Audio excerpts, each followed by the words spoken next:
Assalamualaikum warahmatullahi taala wabarakatuh.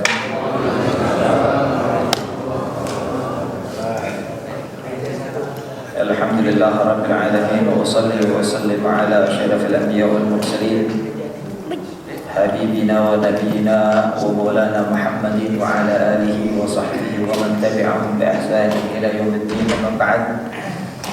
قال الله تعالى في كتابه الكريم: أعوذ بالله السميع العليم من الشيطان الرجيم يرفع الله الذين آمنوا منكم والذين أوتوا العلم درجات وقال صلى الله عليه وسلم طلب العلم فريضة على كل مسلم. صدق الله العظيم صدق رسوله الكريم ونحن على ذلك من الشاهدين والشاكرين والحمد لله رب العالمين. Para hadirin rahimani wa rahimakumullah jami'an, para asatidzah wal hujjaj,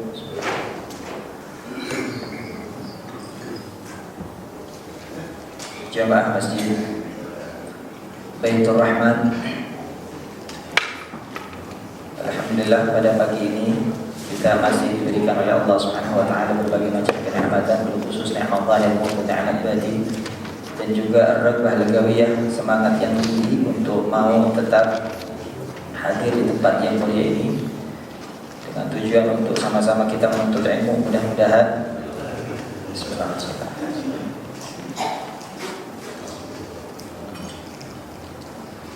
hadirnya kita semua di sini, tempat ini, jadi sebab diampunkannya dosa-dosa kita, ditutup segala aib dan kesalahan kita, disampaikan dipanjangkan sudah tujuan kita.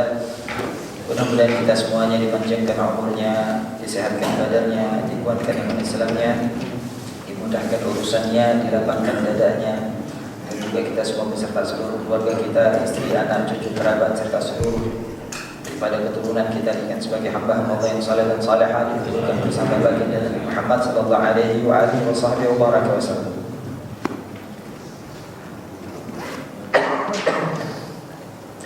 Kita tahu sekarang di zaman yang serba mutakhir dan modern ini, di mana dengan keadaan yang serba mutakhir di abad 21 ini, saking modernnya sampai jarak seperti dan seakan-akan bisa dilipat oleh kita, yang ribuan kilometer bisa ditempuh dalam hanya waktu beberapa jam saja. Bahkan lebih canggih dari itu, kita sudah mampu menempatkan manusia untuk mendarat di atas permukaan bulan. Ini luar biasa. Ilmuwan-ilmuwan kita juga memberikan inovasi-inovasi yang baru di dalam zaman modern ini. Bahkan pesawat-pesawat kita sudah bisa melebihi daripada kecepatan suara. Dokter-dokter, ilmuwan-ilmuwan semuanya berjibaku dan berusaha untuk memberikan hal-hal yang baru di dalam teknologi kita, sehingga mereka bisa mengalahkan berbagai macam penyakit dan menciptakan berbagai macam vaksin. Namun di 2020 ini kita dikagetkan dengan satu hal yang ternyata bisa mengguncangkan seluruh dunia. Dunia sampai-sampai di berbagai belahannya menutup pintu-pintu masuk dan pintu-pintu keluarnya, baik itu bandar udaranya maupun pelabuhan-pelabuhan lautnya. Mereka bahkan mengisolasi daripada warga-warganya, melarang keluar dan masuk hampir di seluruh belahan dunia, di Italia, di Kuwait, kemudian di Saudi, sehingga terhalanglah orang-orang yang hendak beribadah umrah. Dan banyak di antara kita yang pada akhirnya terkena imbasnya. Hal ini disebabkan hanya oleh satu makhluk kecil yang tidak terlihat oleh mata, bahkan oleh mikroskop sekalipun, yang berukuran mikrometer yang ada di sekolah-sekolah kita mungkin hanya bisa dilihat oleh mikroskop elektron yang bisa melihat benda dalam ukuran nanometer, 0,001 mikrometer, yang nggak punya otak, besarnya juga nggak seberapa, nggak ada tangan, nggak ada kaki, nggak ada mata, dan nggak ada anggota tubuh, nggak punya organ tubuh yang sempurna seperti layaknya kita manusia, tapi ternyata mampu mengguncangkan dunia. Kita teriak-teriak, dunia diam aja, Pak. Demo di sana, demo di sini, tapi tidak ada yang nggak ada yang tertekan oleh kita. Tapi ini makhluk satu, lembut, latifun, yakni jirmuh, wa saghirul hajmu, kecil lembut tapi bisa mengguncangkan seluruh dunia. Ada qudratullah, hada yulfituna ila qudratillah. Ini seakan-akan Allah ingin memalingkan kita, ingin menarik perhatian kita yang selama ini salah di dalam menghadap, bahwasanya tidakkah engkau ini sering membaca apa yang aku firmankan di dalam ayat-ayatku, bahkan dijadikan wiridan harian. Dalam maksurat kita sering baca qulillahumma malikal mulki tu'til mulka man tasha wa tanzi'ul mulka mimman tasha wa tu'izzu man tasha wa tudhillu man tasha biyadikal khair innaka 'ala kulli syai'in qadir. Allah bisa memberikan kekuatan kepada siapapun yang Dia kehendaki dan bisa mencabut kekuatan dari siapapun yang Dia kehendaki. Makhluk yang sedemikian kecil dan halus ini diberikan kekuatan oleh Allah sedemikian hebat sehingga mengguncangkan seluruh dunia, sehingga ini menyadarkan kita bahwasanya kalau Allah sudah berkehendak untuk memberikan kekuatan kepada sesuatu, walaupun sesuatu itu adalah sesuatu yang remeh dan tidak ada sama sekali bentuknya di hadapan kita, kalau Allah sudah kuasa pun sehingga kekuasaan dan kekuatan itu tidak hanya melulu terletak di pada bentuk tubuh, ya, sesuatu yang terlihat, teknologi yang modern, senjata-senjata yang mutakhir dan seterusnya. Namun ternyata inilah yang dikehendaki Allah Subhanahu wa taala, dhaharal fasada fil barri wal bahr. Wa kasabat aydin nas. Jadi semua kerusakan ini sengaja ditampakkan oleh Allah Subhanahu wa taala, ya, di laut, di darat. Bima kasabat aydin nas, ini adalah ulah manusia sendiri. Untuk apa? Liyudhiqahum ba'da alladhi 'amilu, supaya mereka merasakan akibat dari ulah tangan kaki mereka. Liyudhiqahum ba'da alladhi 'amilu la'allahum yarji'un. Tujuan akhirnya adalah supaya kita kembali untuk menghambakan diri kita kepada Allah, memalingkan perhatian kita kepada Allah yang selama ini kita lupa sama Allah Subhanahu. Kita ini merasa sekarang ini bahwasanya segala sesuatu itu yang nama power, yang namanya kekuatan itu adalah harta, tahta, jabatan. Tapi ternyata semua tidak ada artinya sekarang, ya. Nah ini apakah ini cobaan ataukah ini ujian ataukah ini merupakan hukuman? Nah, ini tergantung. Kalau masalah ini merupakan hukuman ataukah ini cobaan, kadang-kadang kita merasa ini cobaan dari Allah, ujian dari Allah. Ini hukuman ini. Enggak, kita orang beriman, kita ini orang bukan hukuman, ini cobaan dan ujian dan seterusnya. Maka cobaan atau hukumannya dikembalikan kepada masing-masing kita, keadaannya seperti apa. Alam nara, bukankah kita lihat nisauna 'ariyah, perempuan-perempuan kita banyak yang tidak menutup auratnya, berpakaian tapi telanjang. Wa masajiduna khaliyah, masjid-masjid kita kosong dari jamaah-jamaah, hanya dipergunakan untuk sholat 5 waktu, itu pun yang hadir cuma 1 saf atau 2 saf.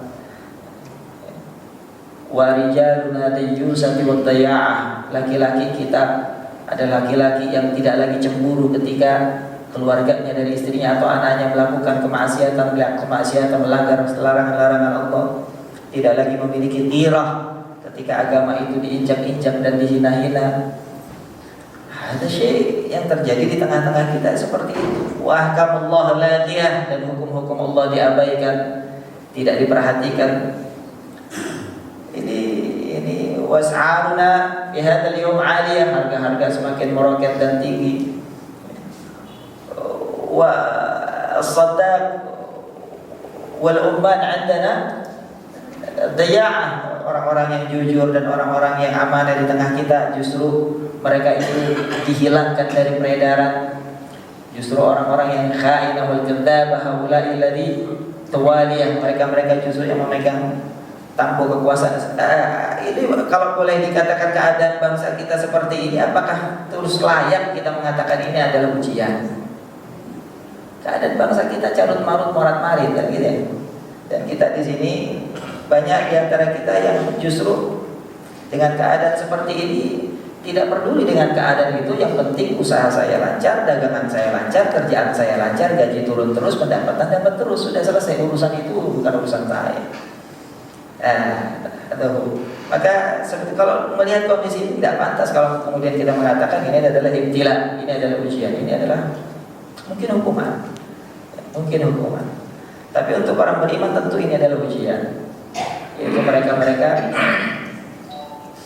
yang sebagaimana Rasulullah SAW pesankan kepada beliau punya sepupu Sayyidina Abdullah bin Abbas radhiyallahu ta'ala, ya gulam, wahai anakku, ihfadillah yahfaduk, ihfadillah tajidhu tujahak. Ya wahai anak muda, jagalah Allah maka Allah akan menjaga kamu. Jagalah Allah maka Allah akan engkau mendapatkan Allah di hadapan kamu. Wa'alam annal ummata law ijtama'at ala an yadurruka bi syai'in la yadurruka bi syai'in illa qad kataballahu 'alaihi. Dan ketahuilah bahwasanya seandainya seluruh manusia berkumpul bersekongkol untuk mencelakakan kamu, mereka tidak akan pernah bisa mencelakakan kamu kecuali dengan apa yang Allah sudah tetapkan untuk kamu. Walau ijtama'atil ummah ayanfa'uka bi syai'in la yanfa'uka bi syai'in illa qad kataballahu lak. Dan seandainya mereka semua berkumpul bersekongkol untuk memberikan manfaat dan menyampaikan manfaat bagi kamu, tidak akan sampai manfaat itu kepada kamu kecuali apa yang sudah Allah tentukan untuk kamu. Rufi'atil aqlam wa jaffatis suhuf, sudah diangkat pena-pena takdir dan tinta di atas lembaran takdir pun sudah kering. Ma asabaka lam yakun liyukhti'ak wa ma akhta'aka lam yakun liyusibak. Apa yang akan menimpamu tidak akan meleset daripadamu, dan apa yang tidak akan menimpamu tidak akan pernah bisa mengenaimu. Kata Rasulullah, maka orang yang beriman berpegang kepada ini. Bismillah. Tapi bukan berarti tidak berikhtiar, tetap kita ikhtiar ya. Ada orang Arab datang ke masjid, kemudian setelah itu dia langsung masuk masjid, ontanya nggak diikat. Rasulullah lihat, kata Rasulullah SAW, afala ta'aqil, kenapa enggak kau ikat dulu itu onta kamu? Kata ini orang, atawakkal ala Allah, saya bertawakal kepada Allah, saya serahkan kepada Allah itu unta. Maka kata Rasulullah SAW, aqil thumma tawakkal, ikat dulu baru tawakal. Jadi pakai masker ada bentuk tawakal sebetulnya, bentuk ikhtiar. Terus mengurangi aktivitas kita di luar, sebetulnya itu juga adalah bentuk ikhtiar. Kita tidak bisa menyalahkan itu. Tetapi keyakinan seorang mukmin adalah menegaskan di dalam hatinya bahwasanya kalau sudah wayahnya kena, mau lari kemana, udah pakai masker kan, udah pakai apa namanya itu, buat tangan itu, susah banget nyebutnya itu, sanitizer apa ya. Antiseptik dah pokoknya ya. Saya nyebut itu susah salah mulu Pak. Mau udah pakai begituan, udah kita jarang keluar rumah, kalau udah wayahnya kena kena aja udah. Itu yang terjadi pada zaman Sayyidina Abu Umar bin Khattab, terjadi di tahun wabah Aumas namanya di Palestina, di wilayah Syam, 2 tahun setelah pembebasan Palestina tahun 17 Hijriah. Itu memakan korban jiwa sampai 30.000 orang yang meninggal. Banyak sahabat yang meninggal, di antaranya adalah Mu'adz bin Jabal meninggal di situ. Kemudian Abu Ubaidah bin Jarrah meninggal di situ. Yazid bin Abu Sufyan meninggal di situ. 30.000 meninggal. Sayyidina Umar berjalan sama Abu Ubaidah bin Jarrah menuju ke sana. Ketika tahu di situ ada taut, maka Umar bin Khattab enggak jadi masuk. Kata Abu Ubaidah bin Jarrah, "Atafirru min qadarillah ya Umar?" Engkau mau lari dari takdirnya Allah ya Umar? Masuk aja, kalau enggak kena ya enggak kena. Takdirnya Allah udah masuk aja. Kata Sayyidina Umar bin Khattab, "Nafirru min qadarillah ila qadarillah." Kami lari dari takdir Allah menuju takdir Allah yang lain. Bukan begitu, ini ikhtiar kami. Kan itu. Tapi Abu Ubaidah karena yakin dia sudah takdirnya masuk, meninggal aja di dalam. Ada Abu Ubaidah seperti itu ya. Sebelum meninggal Abu Ubaidah kemudian ceramah di hadapan manusia, ayyuhan nas, wahai sekalian manusia ya, laqad waqa'a alaina ma waqa', terjadi kepada kita sekarang ini apa yang sudah terjadi ya. Maka kemudian beliau mengatakan, inna hadza ijabah lid-du'a'i Rasulillah wa rahmatan lana.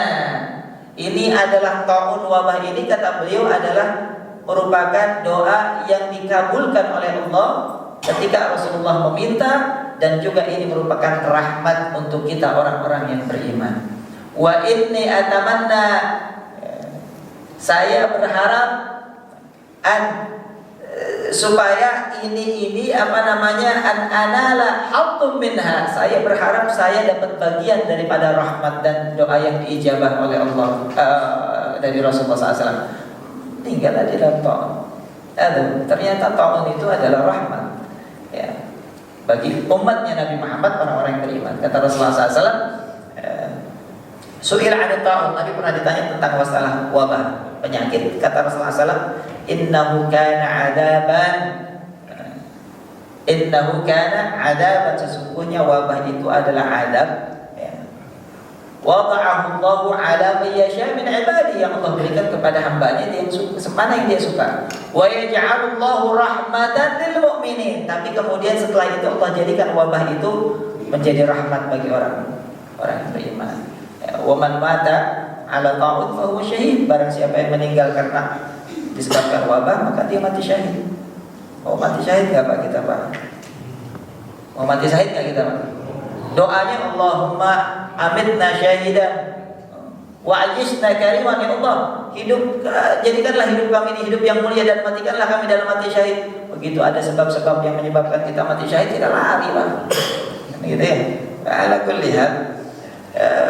Jadi orang beriman itu ikhtiar tetap kudu ya pakai masker ini itu apa segala, membatasi aktivitas kita, tidak usah kemudian menyala-nyala. Memang itu ikhtiarnya seperti itu, akan tetapi tetap di tengah-tengah ikhtiar itu kita tetap meyakini bahwasanya segala sesuatu tidak akan pernah terjadi kecuali atas kehendaknya Allah Subhanahu wa taala. Jadi saya khawatir sekarang, Pak, kalau saya bersin, saya batuk tuh saya khawatir sama orang di sekitar langsung begitu aja kalau saya batuk. Romannya ngapa gitu ya, udah kayak gimana ceritanya. Ala kulihat, tapi alhamdulillah jamaah masjid di sini ya tawakalnya tinggi, keimanannya kuat, alhamdulillah, insyaallah, sehingga nggak terpengaruh seperti tadi ketua DKM kita bilang, walaupun sekarang lagi viral di mana-mana masalah ini virus corona, tapi tidak menyurutkan langkah kita untuk hadir melaksanakan apa yang diwajibkan oleh Allah Subhanahu wa taala kepada kita semuanya, yaitu salat di masjid dan kemudian menuntut ilmu. Baik, kita lanjutkan pelajaran kita sampai kepada hadis yang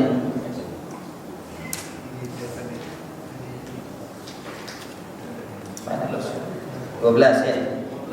Ya, kemarin masalah kucing udah kelar ya, kucing ya.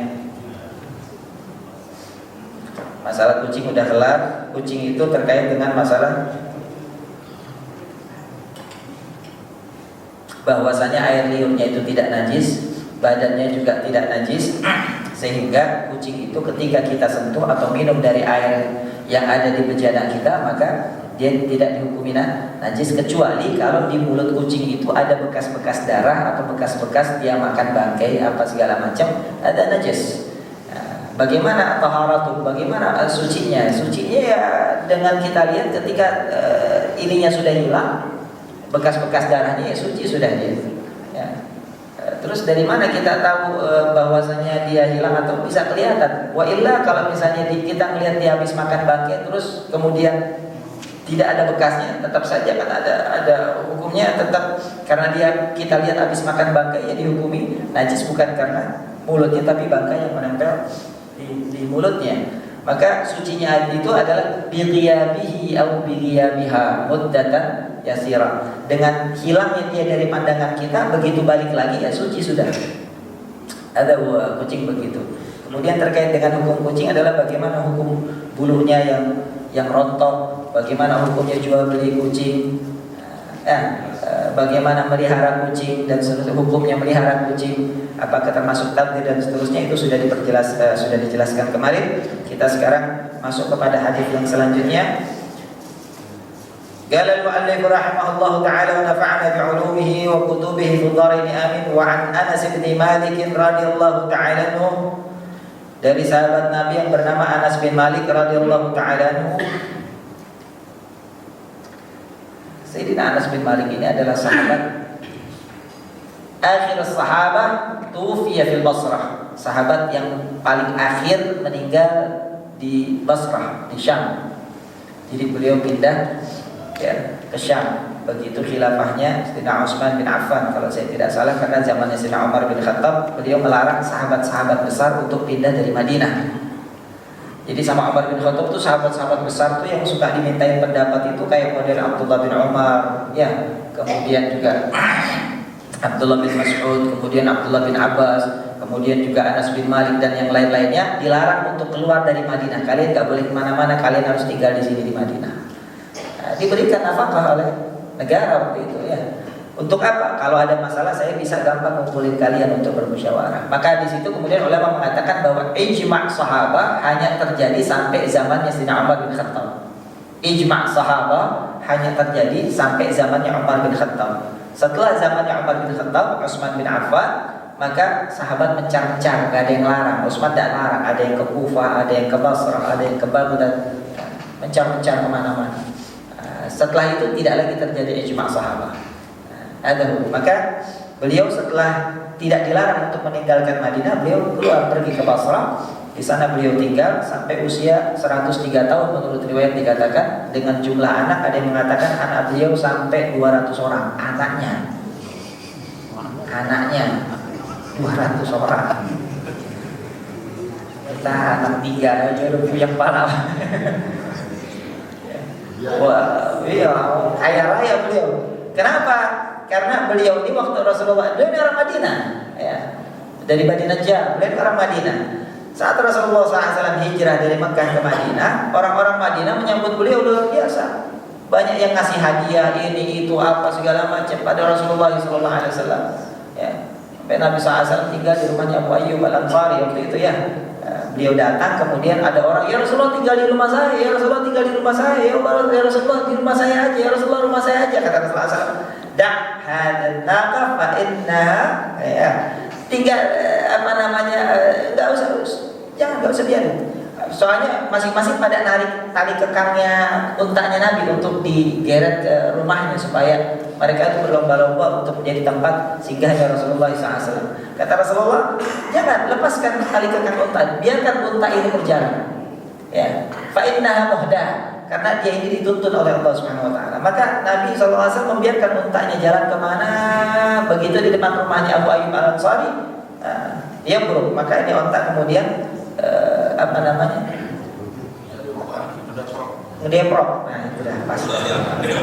Saya nyari bahasa yang agak kerenan dikit, kagak nemu Pak gitu. Iya, makanya akhirnya unta ngedeprok depan rumah Abu Ayyub Al-Ansari, maka sudah akhirnya Nabi tinggal di situ. Rumah Abu Ayyub Al-Ansari ini 2 tingkat, Nabi di bawah, Abu Ayyub di atas. Abu Ayyub tinggal di atas, gak enak dia. Ya Rasulullah, tinggal antum yang di atas aja, masa anak di atas, bagaimana ceritanya antum di bawah? Ya, antum di atas gak sopan banget, anak di atas, ya Rasulullah, gimana?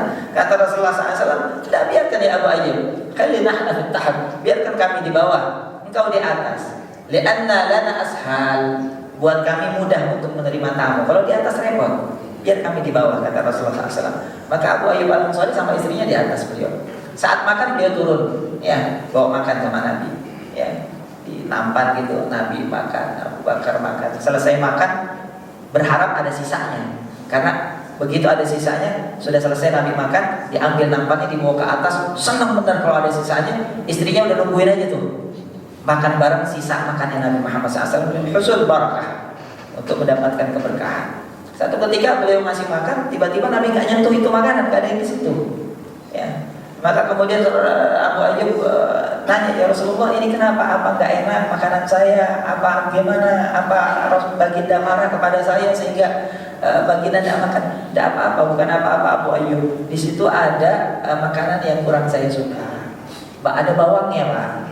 Nabi nggak suka bawang, baunya kham, ya, baunya tidak enak, ya, baunya tidak enak. Maka bukan apa-apa, karena bawang ini mengganggu. Nabi ini suka ketemu sama orang, khawatir kalau beliau makan bawang, orang yang diajak ngomong sama beliau kebauan. Kalau kita kan nggak peduli orang mau kebauan, mau urusan yang penting enak, gitu aja. Jengkol petai, embat aja loh, kan gitu. Orang mau suka nggak suka urusan belakangan, kan gitu. Nabi tidak, ya. Makanya kadang-kadang Nabi SAW Man akala hadal basar, barang siapa yang makan ini bawang, fala yaqrubanna masajidana. Kalau sudah makan bawang, jangan dekat-dekat masjid kami, kata Nabi SAW. Ya, karena ada yuqdi al-musallin, karena baunya itu akan mengganggu orang yang sholat. Makanya disunahkan kita kalau ke masjid pakai wangi-wangian, Pak. Gitu ya. Supaya nggak keganggu. Tapi kalau di sini mah alhamdulillah wangi semua, Pak. Nggak ada yang bau, gitu ya. Wah, kalau di tempat saya di sana, Pak, saya sholat, kalau kita sholat tuh ada yang mau ketek, ada yang mau kaki, macam-macam udah pokoknya. Allah Akbar, begitu ada yang naga keluar semua tuh pokoknya itu. Ala kulli hal. Padahal kata Rasulullah, kata Allah Subhanahu wa taala, "Khudhu zinatakum 'inda kulli masjid." Bawalah perhiasan kamu saat kamu datang ke masjid. Masa kalah sama umat lain. Umat lain datang ke tempat sholat mereka Pak pakai kesalon segala kok. Ya, kesalon dulu mereka kalau mau sembahyang di tempat ibadahnya. Nah, kita kadang-kadang pakai kaos oblong. Kan gitu ya. Belakangnya ada coblos nomor 4. Repot. Ribet urusannya kalau begitu, Pak. Makanya orang-orang tua dulu, Pak, kalau melihat ada anak muda dulu zaman saya kecil, kalau melihat ada anak muda ke masjid sholat jamaah, bajunya kagak semenggah, suruh pulang dulu ganti baju yang rapian dikit. Bukan apa-apa. Allah perintahkan begitu. Ini kan kalau kata ini udah nutup aurat cukup, yang penting kan aurat tertutup. Iya betul. Itu syarat dan rukunnya terpenuhi untuk sholat tertutup aurat, tetapi adabnya kurang. Gitu ya. Ada adab. Orang tua kita dulu sampai segitunya, Pak. Ya, kalau zaman sekarang, Pak, bodoh amat mau pakai baju apa, pakai baju apa. Masalah ada. Ya, maka akhirnya gak dimakan sama Rasulullah SAW ya, karena ada bawangnya. Maka dari situ menjadi dalil bagi banyak ulama, dan ini menjadi akhlak bahwasanya ini sering ibu-ibu nih. Maka Rasulullah SAW ayyaba ta'aman qat, Nabi tidak pernah nyelak makanan. Kurang asam nih, kurang garam nih, tidak pernah Nabi SAW. Kalau beliau suka, idza ahabbahu akalahu, wa idza la yuhibbuhu tarakahu. Kalau beliau senang beliau makan, kalau tidak senang ya tadi makan sudah. Diam tapi mulutnya. Makanan Nabi SAW ayyaba ta'aman qat. Nabi enggak pernah nyelak makanan. Kalau kita lain, Pak, kita makan enakan di sono ya. Ini mau enak di sini. Udah ini sekali dan terakhir kita di mari. Iya nih kurang garam, mana ini yang kagak ada, mau kagak ada. Kayak di sini mah. Kita kan begitu, Pak. Apalagi kalau urusan makanan bini kita yang masak. Kan gitu. Neng, ini gimana? Lagi marah gimana? Apa ini sayur kagak diantar, rasanya kan udah tawar kayak begini, asam kagak, asin kagak, datar aja suara kayak kalung. Walhasil, ada kuliah orang-orang Betawi kok begitu kalau bercanda ya, kalau sini orang kagak Pak ya. Walhasil ada kuliah, ya akhirnya makan sambil ngomel-ngomel sambil nyela-nyela. Aduh, Rasulullah tidak begitu. Apa yang ada beliau suka beliau makan. Kalau beliau tidak suka beliau tidak makan. Tapi ada nggak istri Nabi mencak-mencak kalau beliau nggak makan, Pak? Nggak mencak-mencak juga, karena tahu memang seperti itu. Maka ini untuk istri-istri, kalau ada suaminya pulang, makanan sudah disiapin, buka tudung saji udah lengkap. Wah, pokoknya ayam goreng ada, sayur asam ada, sambal terasi ada, udah sampai keringetan itu seharian dia masak gini, begitu pulang laki kagak makan pisang. Nah ibu-ibu nih kira-kira biasanya kan gitu ya. Begitu pulang Bang kagak makan, tadi udah makan di kantor, kira-kira besok-besok jangan suruh gue masak lagi ya. Kapok masak makan pikiran kagak masak nanyain lauk dan wow ngomel kagak habis sampai malam Pak masih ngomel.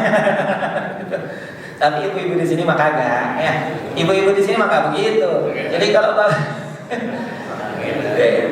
kalau dimakan alhamdulillah, kan dimakan ya alhamdulillah, pahalanya kan gak kurang. Pahala murah nggak? Kan kagak murah ya.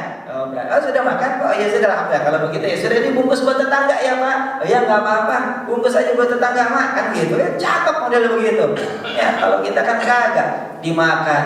Ya kadang-kadang dicela-cela, kagak dimakan. Kitanya ngomel-ngomel, repot urusannya. Kayak begitu. Ada Nabi SAW seperti itu. Maka seluruh orang-orang Madinah itu waktu itu begitu Nabi datang banyak ngasih macam-macam hadiah. Ada yang ngasih etir, ada yang ngasih ini, ada yang ngasih kain, ada yang ngasih buah, ada yang ngasih makanan macam-macam. Wah ada Ummu Sulaim, ibunya Anas bin Malik, namanya Ummu Sulaim. Ummu Sulaim ini datang kepada Rasulullah, ya Rasulullah, qad ittahafa ahla Madinah rijaluha wa nisa'uha tuhfatan lak. Ya Rasulullah, ini orang-orang Madinah datang kepada engkau dengan membawa berbagai macam hadiah. Wa ma 'indi syai'un attahifu laka, saya tidak punya apa-apa untuk saya berikan kepada engkau ya Rasulullah. Walakin hadza gulami Unaisan, tetapi ini saya punya anak namanya Anas. Anas ditazkir namanya Unais jadi ya. Kalau Abdullah jadinya Ubaidillah kayak gitu ya. Wa innahu katiban, dia bisa baca tulis ini ya Rasulullah. Ahmiluhu lak liyakhdumak, saya bawa ini anak kepada engkau dan ini yang bisa saya berikan kepada engkau. Biarkan anak saya serahkan kepada engkau untuk melayanimu, berkhidmah kepadamu sampai engkau terserah apa yang kau suka ya Rasulullah. Nyerahin anaknya Pak untuk berkhidmah. Wad'ullaha lahu ya Rasulullah, dan tolong doakan anak saya ini ya Rasulullah. Maka apa? Didoakan oleh Rasulullah sallallahu alaihi wasallam. Apa doanya Rasulullah sallallahu alaihi wasallam? Allahumma akthir malahu wa waladahu wa barak lahu fiha. Allahumma akthir malahu wa waladahu wa barik lahu fiha.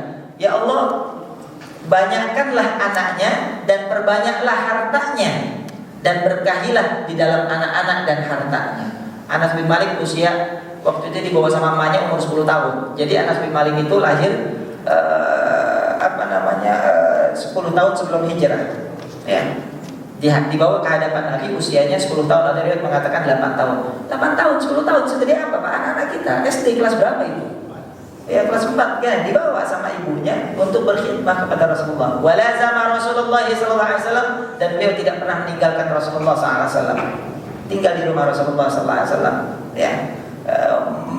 Mengurusi segala macam hal-hal yang Rasulullah SAW. Nabi itu punya banyak pembantu Pak.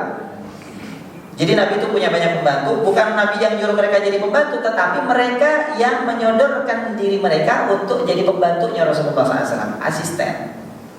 Ya, kalau zaman sekarang mungkin khadamah-khadamahnya para kiai-kiai gitu ya, yang berkhidmat. Ada yang tukang megangin sendal, namanya Abdullah bin Mas'ud. Abdullah bin Mas'ud itu tukang megang sendalnya Nabi. Jadi kalau Nabi SAW jalan kemana, beliau itu ngikut Abdullah bin Mas'ud. Ketika Nabi duduk lepas sendal, langsung sendalnya diambil sama Abdullah bin Mas'ud, langsung dikepit di sini. Ada Abdullah bin Mas'ud. Begitu Rasulullah selesai duduk, berdiri langsung.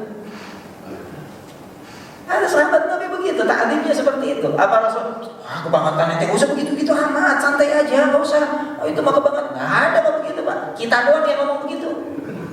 Sekarang ada santrinya sama kiainya ta'zimnya bagaimana? Memutuskan itu nggak boleh berlebihan dan lagun. Ya mana lagun? Ya, tidak seperti itu. Ya. Karena Rasulullah SAW waktu Sulhul Hudaybiyah, waktu zaman perjanjian Hudaybiyah, ya, waktu Nabi mau umrah di tahun ke-6 Hijriah terus nggak dikasih, beliau terus tertahan di Hudaybiyah. Orang kafir Quraisy ngirim utusan ke sana. Saya lupa namanya siapa itu. Dikirim utusan ke sana untuk berdialog sama Nabi. Begitu pulang ditanya, kaifa Muhammad bi ashabi? Bagaimana kira-kira Muhammad sama sahabat-sahabatnya? Maka dia bilang, wallahi laqad wufidtu ila mulukin, wa wufidtu ila al-Qisra, wa wufidtu ila al-Hiraqil, wa wufidtu ila al-Najashi. Demi Allah, saya sering diutus dan berhadapan dengan banyak raja. Saya pernah diutus ke Kisra, saya diutus ke Najashi, saya diutus ke Heraklius. Ma ra'aitu ashaba malikin yu'azzimu malikahu kama yu'azzimu ashaba Muhammadin Muhammada. Saya tidak pernah melihat ada orang-orang yang di sekitar raja, pengikut para raja itu memuliakan rajanya sebagaimana para sahabatnya Muhammad memuliakan Muhammad. Ada wujud hadis sahih. Ada di hadis sahih. Bagaimana memang mereka memuliakan Muhammad? Ma tanakhama binakhamatin illa waqa'a ala yadi ahadin minhum fadallaka bihi wujuhahu. Tidaklah Muhammad itu meludah kecuali ludahnya pasti jatuh di tangan salah satu di antara sahabat-sahabatnya, kemudian mereka menjadikan ludahnya itu mengusap dengan ludahnya itu wajah-wajah mereka dan badan-badan mereka. So, Nabi kalau meludah Pak, udah ada yang nampanin. Nabi mau meludah. Ya. Wa ma tawadda'a biwudu'in illa kanu ayyaqtatalu liwudu'ih. Dan tidaklah Muhammad itu berwudu kecuali orang-orang tuh sampai mereka itu berdesak-desakan untuk mendapatkan bekas air wudunya. Itu Nabi Muhammad SAW. Wa ma yahuddu nadharahu ilaihi, dan tidak satu pun dari mereka yang kalau berhadapan dengan Muhammad mereka memandang wajahnya, enggak ada.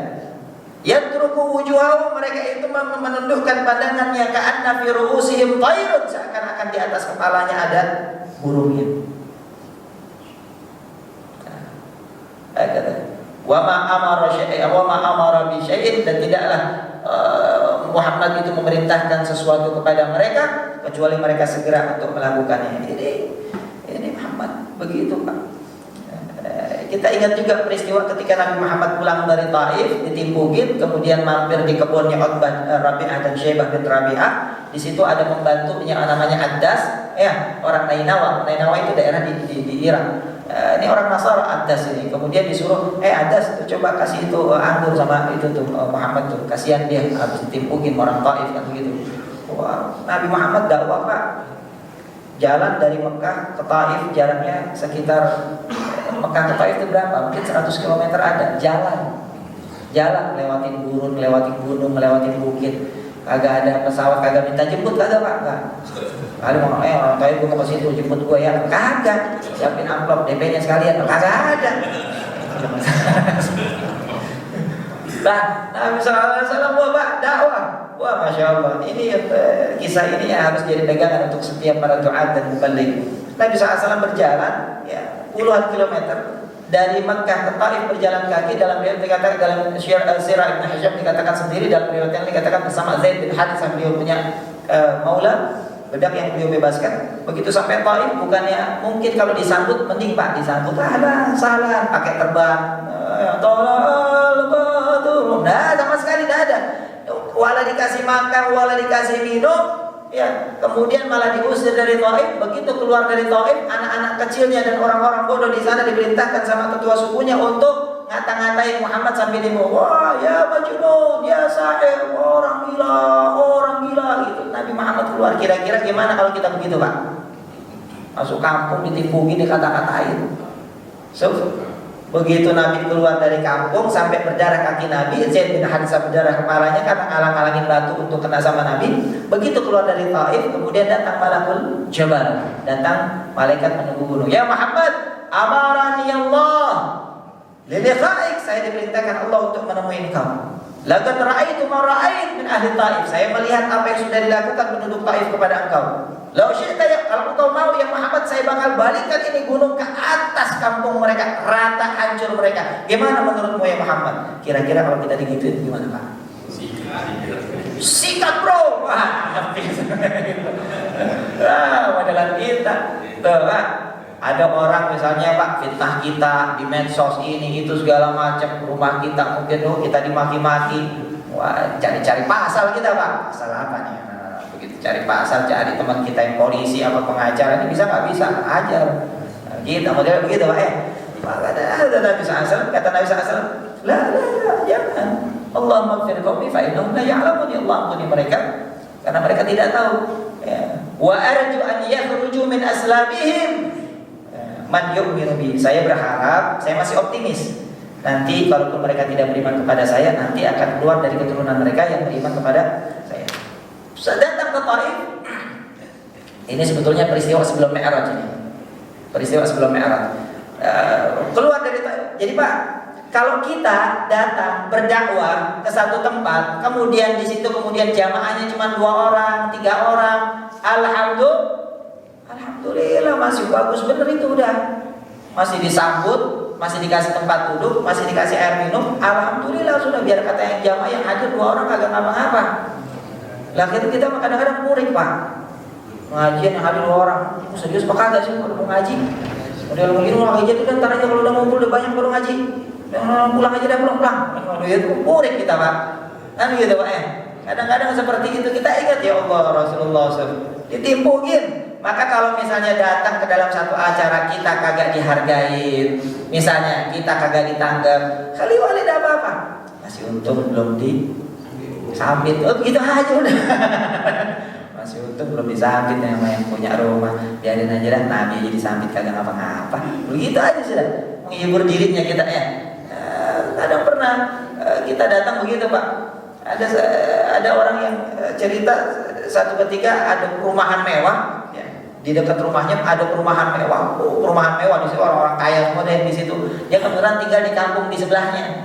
Ya, temboknya tinggi. Satu ketika di perumahan mewah itu, memang di perumahan mewah itu kagak ada masjid, kagak ada musola di kompleknya. Masjidnya cuma satu. Perumahan yang sekian hektar itu masjidnya cuma satu. Gak ada musola, gak ada apa. Ada juga aula gitu. Begitu ada yang meninggal, bingung orang perumahan. Ustadz kagak ada, apa kagak ada kan begitu Pak. Keranda kagak ada, macam-macam.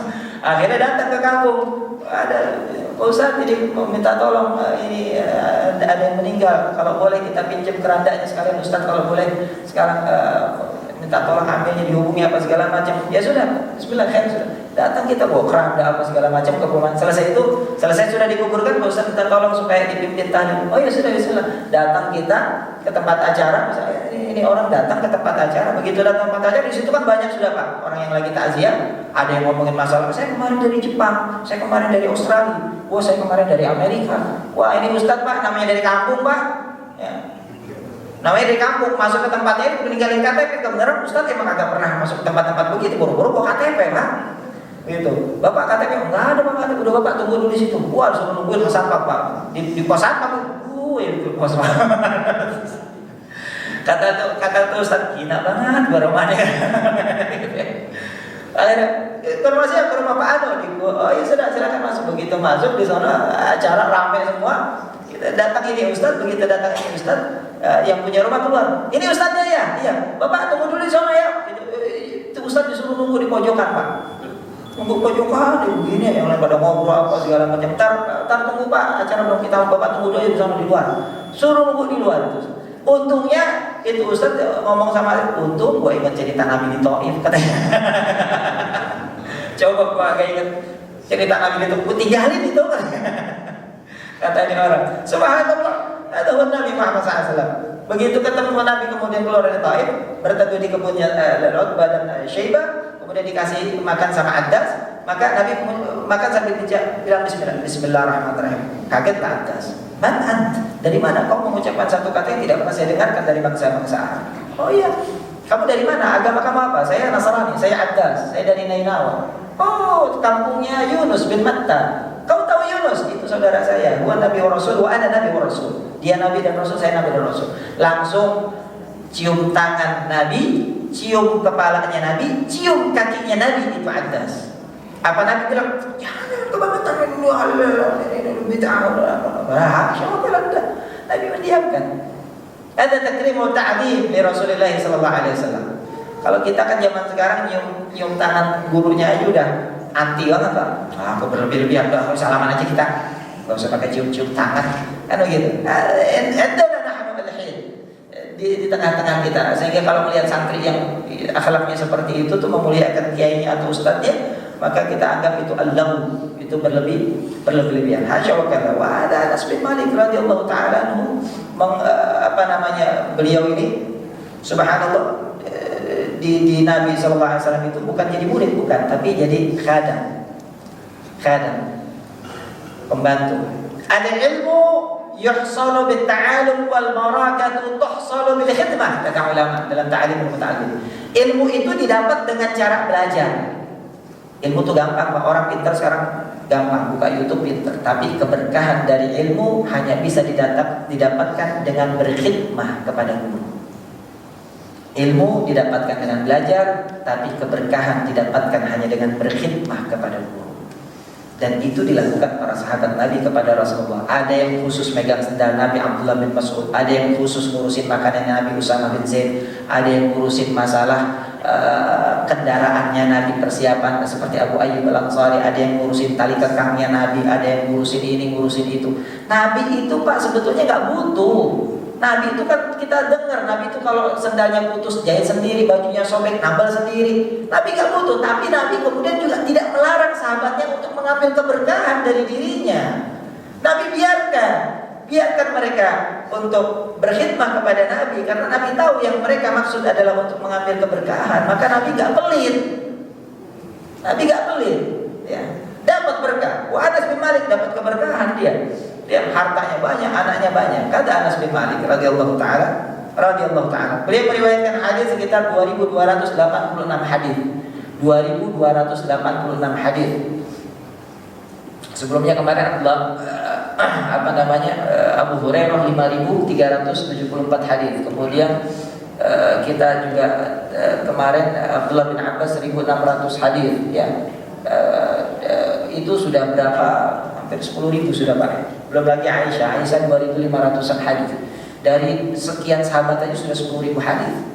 Sudah. Nah, ini sahabat Nabi ribuan orang. Tidak heran kalau Imam Ahmad bin Hanbal hafal 1 juta hadis. Hafidtu alfi haditsin. Saya hafal 1 juta hadis bersama sanadnya. Ya, jadi matan sama sanad. Kalau kita kan matan doang, sanadnya kagak. Ya. Hafal matan juga, kita hafal berapa hadis Pak kira-kira sekarang? An-nadhafatu minal iman wa innamal a'malu binniyat. 2 sudah, padahal nadhafatu minal iman juga bukan hadis, ya. Apalnya cuma sepotong doang lagi. Hadisnya kan panjang. Innamal a'malu binniyat wa innamal likulli imrin ma nawa, faman kan hijratan panjang. Itu sama innamal a'malu binniyat doang, udah sampai situ kelar urusan. Gala, beliau mengatakan ja'a Arabiyun fabala fi thaifatil masjid. Beliau mengatakan suatu hari datang seorang Arab Badui, Arab dusun. Arab ini Arab dusun, Pak. Kalau Arab kota Arab. Kalau Arab dusun Arab. Beda. Ulama membedakan antara Arab ahlal hadara wa Arab ahlal badawi. Arab ahlal hadara, Arab orang kota disebutnya Arabun. Adapun Arab orang kampung, dusun, mudik yang mereka itu nomaden tinggalnya di gunung-gunung disebutnya Arabiyun, Arabun, Arabi. Makanya kalau kita lihat di ayat Al-Qur'an kan disebutkan ini jadi dalil sama orang-orang yang nggak ngerti agama, orang-orang yang cuma main caplok aja, ngambil nyatut ayat sepotong-sepotong untuk hawa nafsunya sendiri. Mereka mengatakan orang Arab tuh paling hebat justru kefasikan dan kemunafikannya di mana? Allah sendiri yang bilang. Ya, apa kata Allah Subhanahu wa taala? Al-a'rabu asyaddu kufran wa nifaqan. Kan itu di Quran Al-a'rabu asyaddu kufran wa nifaqan. Orang-orang Arab itu paling hebat kekufuran sama kemunafikannya kepada agama Islam. Kenapa? Kok kita bela-belain orang Arab? Allah yang bilang begitu. Dia tidak tahu bahwa penggunaan Arab di situ adalah orang Arab dusun, bukan orang Arab kota. Beda. Kalimat A'rab, wa qalatil a'rab amanna qul lam tu'minu walakin qulu aslamna. Dan berkata orang-orang Arab dusun itu, kami sudah beriman. Katakan Muhammad, mereka belum beriman, hanya baru Islam. Walam yadkhulul iman fi qulubihim, belum masuk ke iman.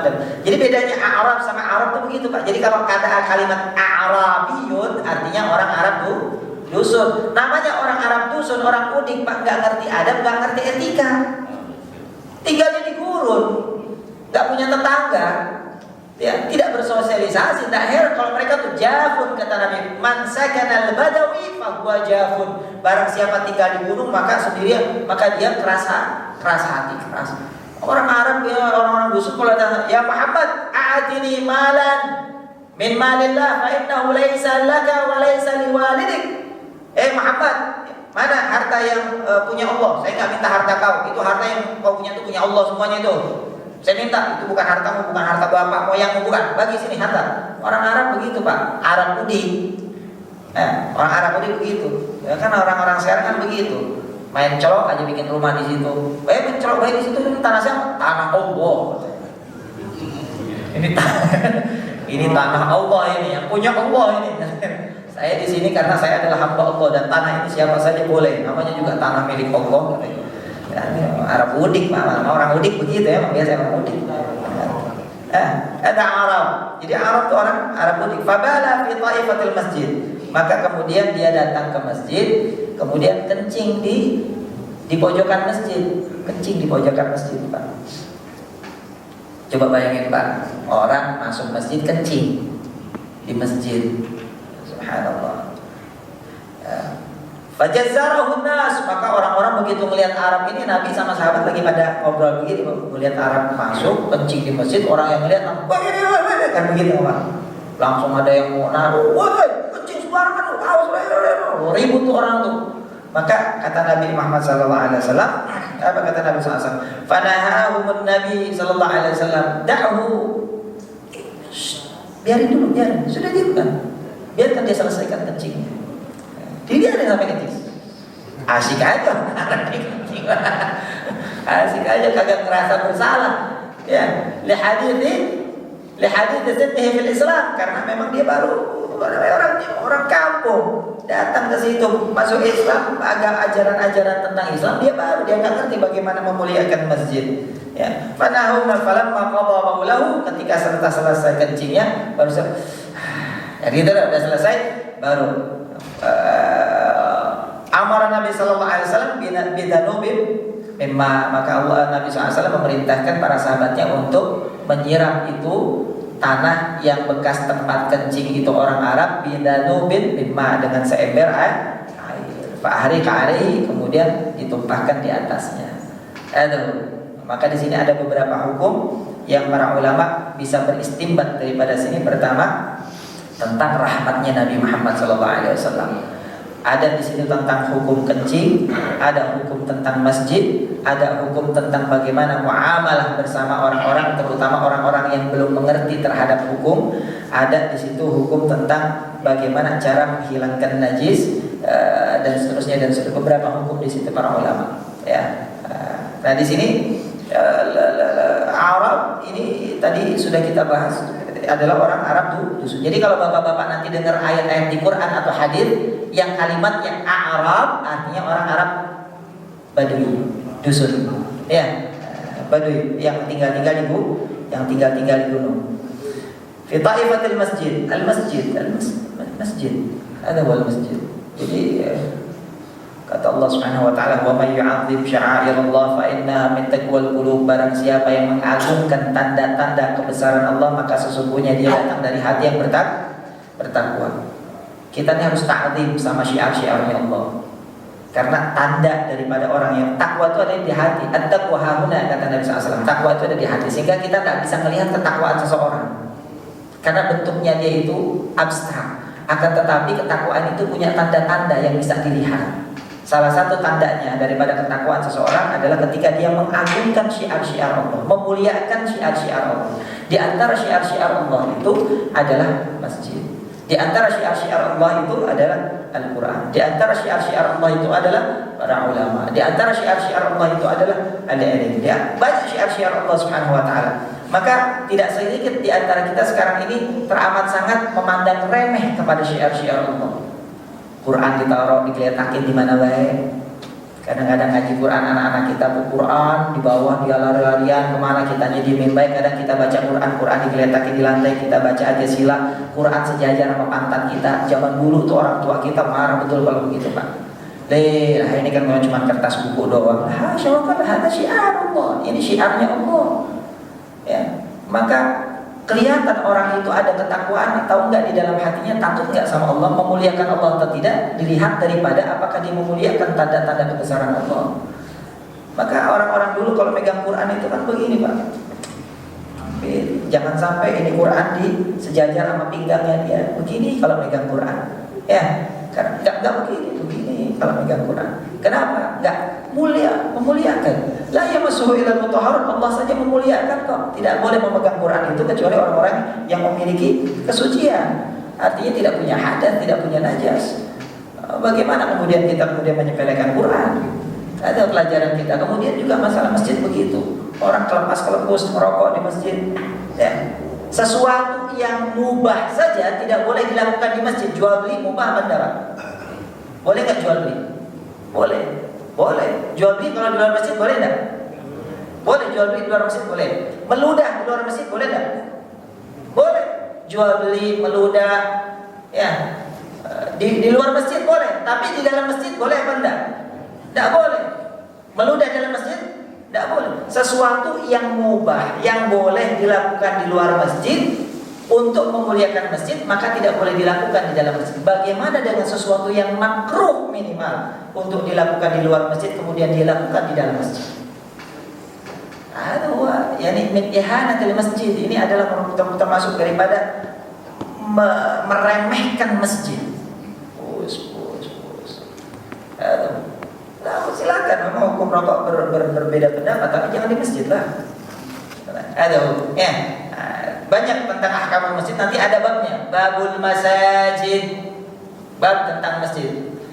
Salah satunya yang saya singgung sedikit ada di hadis 255 di sini babul masajid, bahwasanya an Abi Hurairah radhiyallahu taala anhu, dari Abu Hurairah radhiyallahu taala anhu, sedikit lagi Pak ya.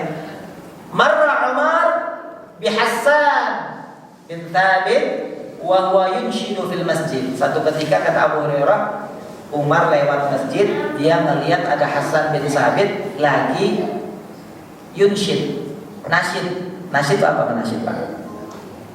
Nyanyi kalau kata kita mah ya. Melantunkan syair-syair, membaca nasyid di masjid. Ya. Baca syair di masjid. Falahadha ilaihi Umar, maka kemudian Umar melihatnya dengan penglihatan yang ingkar. Lahadha, ada ro'a melihat, ada nadhara, ya, ada lahadha. 3. Melihat semuanya tapi dengan intensitas yang berbeda. Lahadha itu melihat dengan penglihatan yang tidak suka. Nah, gitu Pak ya. Nah, ini namanya termasuk hammaz.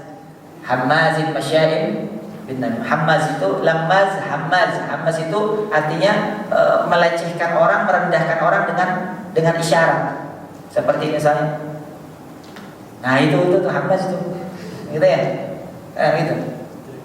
Nah, kayak gitu tuh ya. Nah, itu tuh hammaz. Ini Umar melihat dengan masjid kok nyanyi-nyanyi, kan gitu. Masjid kok baca syair. Maka Hasan bin Sabit melihat Umar nggak suka, langsung kata Hasan bin Sabit apa? Kata Hasan bin Sabit, apa kata Hasan bin Sabit? Apa namanya?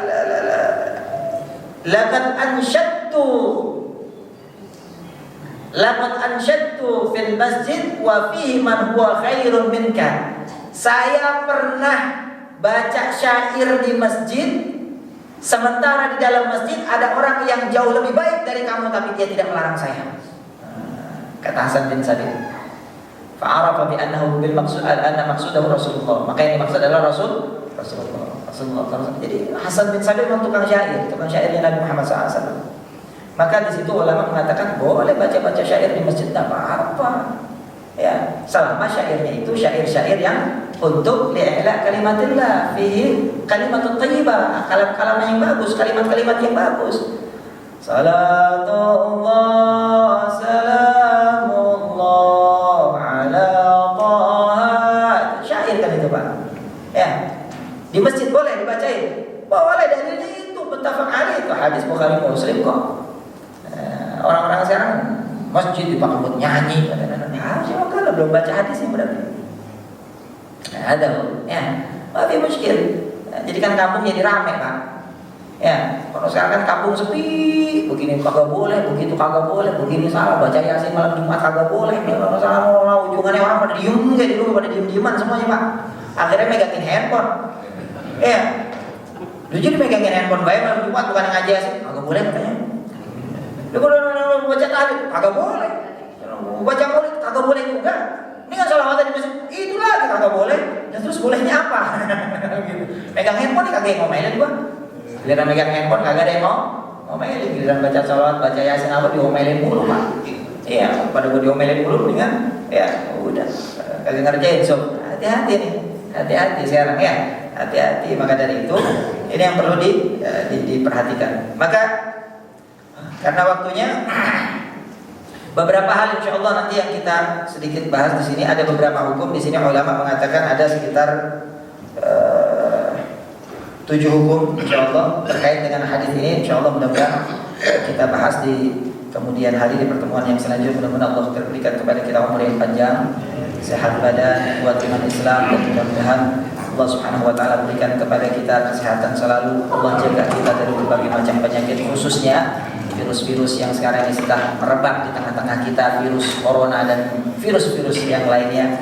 Dan yang lebih berbahaya daripada itu sebetulnya adalah yang harus kita waspadai tetapi kita tidak pernah menghindarinya, yaitu virus-virus penyakit hati, baik itu penyakit ujub, sum'ah, riya, takabbur, bakhil dan seterusnya, yang mana membawa kerusakan yang lebih hebat ketimbang virus-virus corona itu, tapi kita tidak perhatikan. Mudah-mudahan Allah jaga kita semua dari berbagai macam penyakit, baik penyakit zahir maupun penyakit batin, dan mudah-mudahan Allah jadikan kepada kita pemahaman yang sempurna di dalam memahami agama kita. Allah mudahkan kita untuk memahami agama kita dan selalu istiqamah kepada Allah Subhanahu wa taala sehingga kelak nanti kita diwafatkan dalam keadaan husnul khatimah. Ala hadhihi wa likulli niyatin salihah. Al-Fatihah.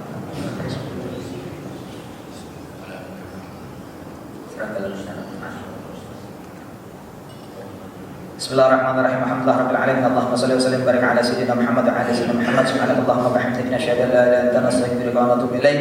Wa subhana rabbika rabbil izzati amma yasifun wa salamun alal mursalin walhamdulillahi rabbil alamin. Assalamualaikum warahmatullahi taala wabarakatuh.